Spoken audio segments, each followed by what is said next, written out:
দেশব্যাপী গণহত্যার প্রতিবাদ ও বিচারের দাবিতে সারা দেশে 2 দিনের অবস্থান কর্মসূচি পালন করছে বিএনপি ও দলটির অঙ্গ সংগঠন।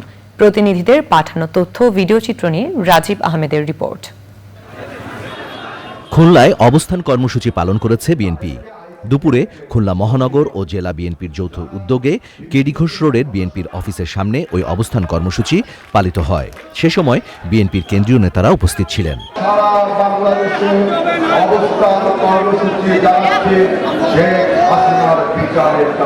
গাজীপুরে সাবেক প্রধানমন্ত্রী শেখ হাসিনার বিচারের দাবিতে অবস্থান কর্মসূচি ও বিক্ষোভ মিছিল করেছে মহানগর বিএনপি।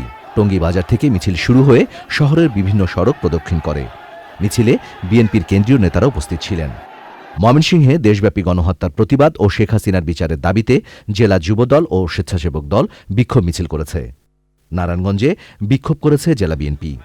পটুয়াখালীতে স্থানীয় লঞ্চ টার্মিনাল চত্বরে জেলা বিএনপির উদ্যোগে অবস্থান কর্মসূচির আহ্বায়ক আব্দুর রশিদ চুন্নু মিয়ার সভাপতিত্বে আয়োজনে প্রধান বক্তা ছিলেন সদস্য সচিব স্নেহাংশু সরকার কুটি। নীলফামারীতে বিএনপি ও অঙ্গ সংগঠনের নেতাকর্মীরা শহরের প্রধান সড়কে অবস্থান নিয়ে বিক্ষোভ করেছে। সুনামগঞ্জ জেলা বিএনপির নেতৃত্বে অবস্থান কর্মসূচি ও বিক্ষোভ মিছিল হয়েছে।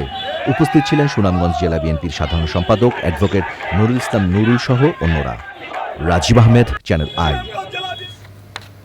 6000 mAh battery, one and only Power Master, Next G N73.